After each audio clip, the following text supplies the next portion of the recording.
As English teachers, we all know that the key to making our students' writing great is the lovely phrase show, don't tell, right? We tell this all the time. It's kind of like a mantra in the ELA classroom, continuously telling them show, don't tell. However, it's really helpful for us to show our students and not tell our students to do this. So, one way that is really easy to do this is by giving them just a handful of sentences like this. Okay, it looks very bland, it's very boring, there's nothing interesting about these sentences.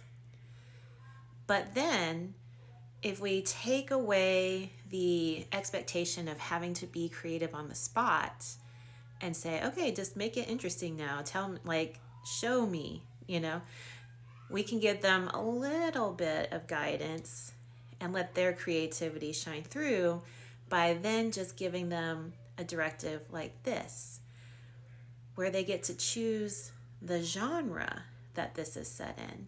Because again, those sentences can vary greatly, whether it's a mystery setting that we're talking about, a romance that we might be talking about, a horror scene.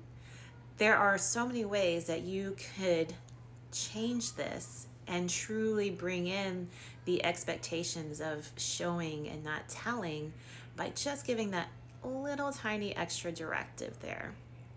So, for example, if I wanted to take those sentences and I turned it into a mystery, it might look something like this. If I wanted to instead make it a romance, it might look like this.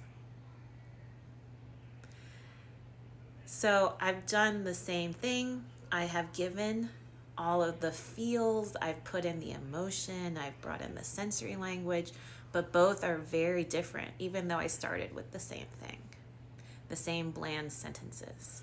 So I highly recommend giving this a try. I have a whole bunch of these like fun little warm-up style activities that you can get in my store right now, and it will just take the pressure off your students and they'll actually have a lot more fun with it, because again, it's not that expectation of I have to kind of just out of the blue make it more interesting. It's just that tiny little bit of direction that shifts everything for them. I would love to know how this goes for you too.